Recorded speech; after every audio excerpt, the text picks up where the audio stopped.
Pernahkah kamu ingin berhenti merasakan apapun? Bukan karena kamu tidak peduli, tetapi karena kamu terlalu lelah untuk terluka lagi.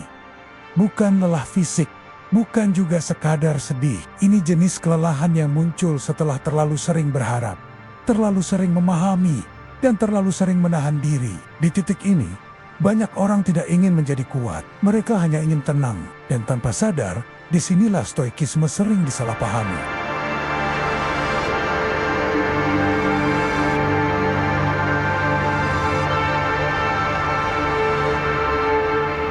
Pagi itu tidak berbeda dari hari-hari lain.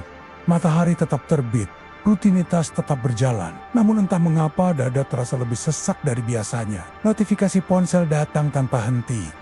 Pekerjaan menumpuk sebelum sempat bernapas. Dan satu pesan singkat dari seseorang yang penting cukup untuk merusak keseimbangan emosi sepanjang hari. Ada marah yang tertahan karena tak tahu harus diluapkan kemana. Ada kecewa yang dipendam karena terlalu lelah untuk menjelaskan. Dan ada letih yang bukan muncul semalam, melainkan hasil dari terlalu lama bertahan. Dalam kondisi seperti itu, banyak orang dayam-dayam berharap bisa berhenti merasakan apapun. Tidak sedih, tidak marah, tidak peduli, cukup dingin agar tidak terluka lagi. Di titik inilah, banyak orang pertama kali berkenalan dengan stoikisme. Mereka menemukannya sebagai filsafat tentang ketegaran, ketahanan, dan ketenangan. Sebuah janji akan hidup yang tidak mudah goyah, namun yang sering tertangkap hanyalah permukaannya. Wajah datar, respons singkat, emosi yang tampak ditekan rapat-rapat. Seolah-olah menjadi stoik berarti mengebiri sisi manusiawi demi bertahan di dunia yang keras. Padahal, stoikisme tidak pernah lahir dari keinginan untuk menjadi dingin. Ia tumbuh dari penderitaan, kehilangan, dan pergulatan batin manusia yang nyata. Dari orang-orang yang pernah runtuh, pernah marah pada hidup, dan pernah lelah dengan perasaan mereka sendiri. Namun memilih belajar memahami emosi, bukan mematikannya.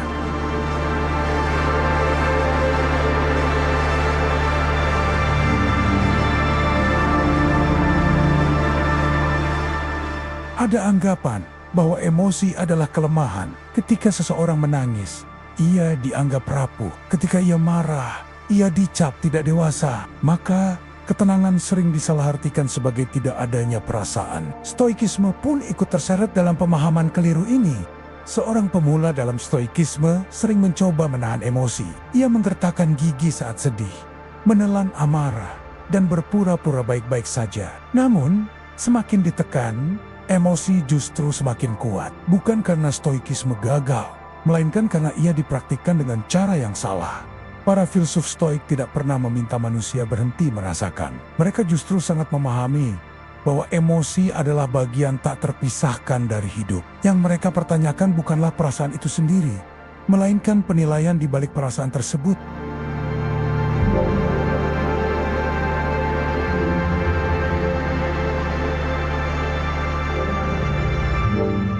Bayangkan seseorang yang tiba-tiba kehilangan pekerjaan atau harus merelakan orang yang paling ia cintai pergi untuk selamanya.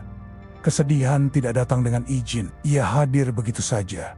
Menekan dada, membuat napas terasa lebih pendek dari biasanya. Ada kekosongan yang sulit dijelaskan, dan pikiran berputar-putar pada pertanyaan yang tidak pernah menemukan jawaban. Dalam keadaan seperti ini, stoikisme tidak berdiri sambil berkata, "Jangan sedih." Ia justru mendekat dan berbisik, "Sedihlah, rasakan sepenuhnya. Tapi berhentilah sejenak untuk memahami apa yang sedang terjadi di dalam dirimu. Kesedihan itu manusiawi. Ia bukan tanda kelemahan, melainkan bukti bahwa sesuatu pernah bermakna." Namun, penderitaan seringkali tidak berhenti pada rasa kehilangan itu sendiri. Ia bertambah ketika pikiran mulai berbisik bahwa hidup tidak lagi berarti, bahwa semua harapan sudah runtuh, dan bahwa masa depan hanyalah jalan buntu. Di titik inilah stoikisme mengambil peran penting, memisahkan antara apa yang benar-benar terjadi dan cerita kelam yang dibangun oleh pikiran. Kehilangan adalah fakta yang tidak bisa dihindari. Putus asa adalah penilaian yang tumbuh dari ketakutan dan kesimpulan tergesa-gesa. Ketika keduanya dibedakan, seseorang tidak berubah menjadi dingin. Ia justru memberi ruang bagi kesedihan untuk hadir tanpa membiarkannya menguasai seluruh hidupnya. Ada duka, Tetapi ada juga jarak, dan di jarak itulah, pelan-pelan, seseorang belajar bernapas kembali.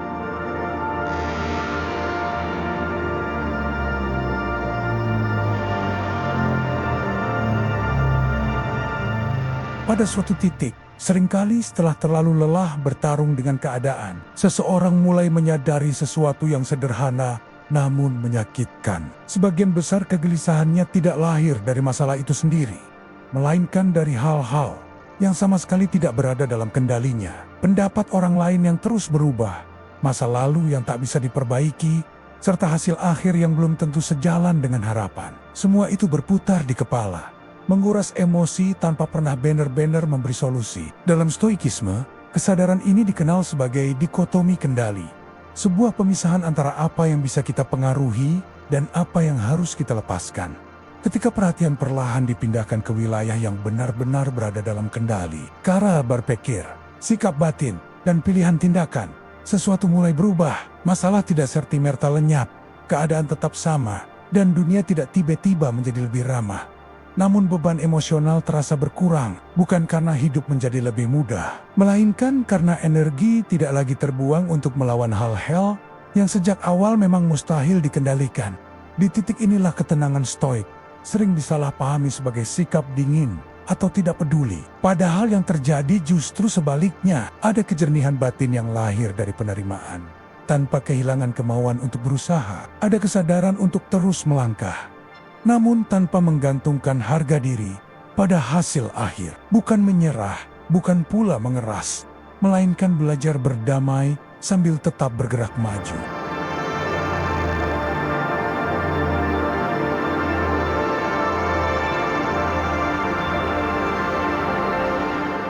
Marcus Aurelius sering dipandang sebagai simbol ketenangan stoik.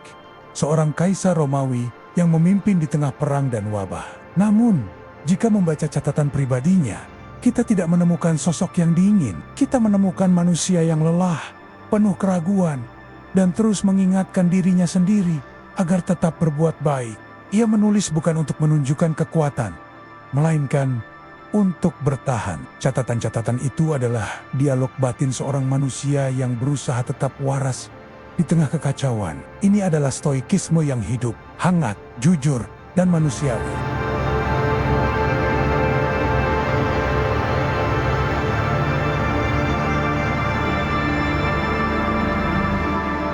Stoikisme tidak pernah mengajarkan manusia untuk menjauh dari manusia lain. Ia tidak mendorong kita menjadi sosok yang menarik diri, apatis, atau hidup sendirian di balik tembok ketegaran. Justru sebaliknya, stoikisme berangkat dari kesadaran bahwa manusia adalah makhluk sosial. Kita hidup berdampingan, saling memengaruhi, dan memikul tanggung jawab moral terhadap satu sama lain. Kepedulian bukan pilihan tambahan, melainkan bagian dari kodrat manusia itu sendiri.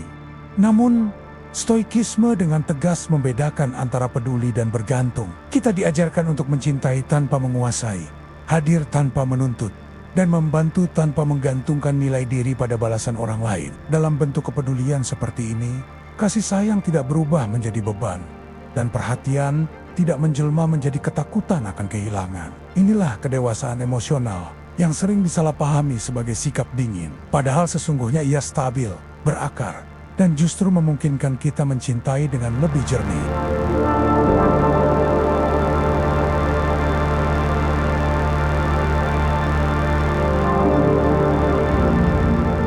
Di dunia yang terbiasa dengan reaksi cepat dan emosi yang dipamerkan secara terbuka, ketenangan seringkali terasa asing, bahkan mencurigakan. Orang yang tidak meledek ledak dianggap tidak peduli. Mereka yang tidak segera bereaksi dicap dingin atau acuh, seolah nilai kepedulian diukur dari seberapa keras emosi ditunjukkan. Dalam budaya yang memuja respons instan, ketenangan kerap disalahartikan sebagai ketidakhadiran perasaan.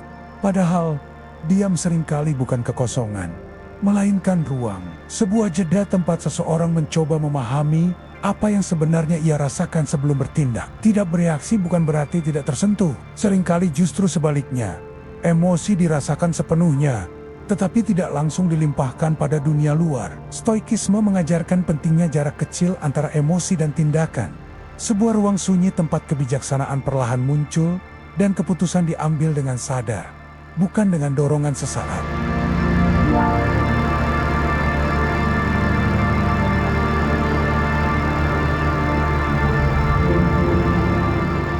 Dalam kehidupan modern yang penuh tekanan, stoikisme hadir sebagai praktik harian. Saat pekerjaan tidak dihargai, saat rencana gagal, atau saat hubungan tidak berjalan seperti yang diharapkan, stoikisme mengingatkan untuk kembali pada hal-hal yang bisa dikendalikan. Ia tidak menjanjikan hidup tanpa luka. Ia menawarkan cara untuk tetap berdiri meski terluka, bukan dengan mengeras, tetapi dengan memahami diri sendiri.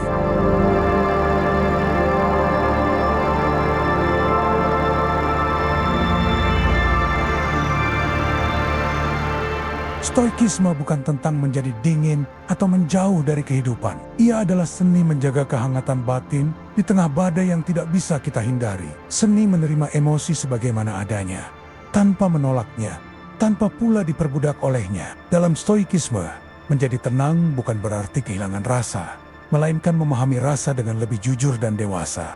Menjadi stoik berarti berani merasakan tanpa tenggelam, berani berpikir jernih di saat emosi memuncak, dan berani bertindak sesuai kebajikan meski dunia mendorong kita untuk bereaksi secara berlebihan. Di tengah hiruk pikuk yang menuntut respons cepat dan dramatis, stoikisme mengajarkan satu kebenaran sederhana namun mendalam. Ketenangan bukan tanda kelemahan. Ia adalah bentuk keberanian yang paling sunyi namun paling kokoh.